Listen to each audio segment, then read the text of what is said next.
Sosok Niken Salindri, sinden cantik dibandingkan dengan Gus Miftah saat bertemu penjual es teh.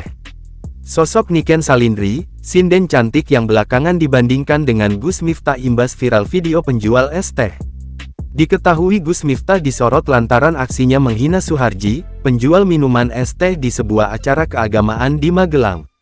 Imbas dari viral aksi tersebut, warganet rupanya membandingkan Gus Miftah dengan sosok pesinden Niken Salindri.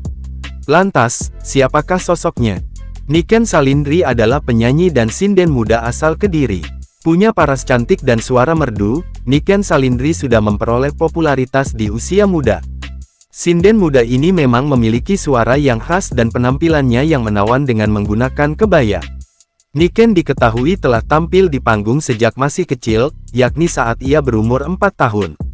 Dirinya kala itu sering tampil dalam pementasan wayang yang didalangi oleh sang ayah, Ki Degleng Gondosupono.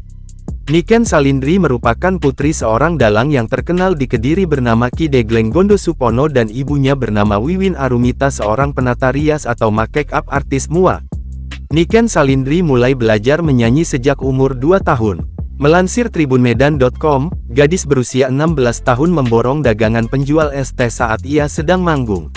Niken Salindri lalu mengambil uang dari pinggir panggung dan membayar 100.000. Menariknya, Niken membagi-bagikan es teh itu pada para penonton.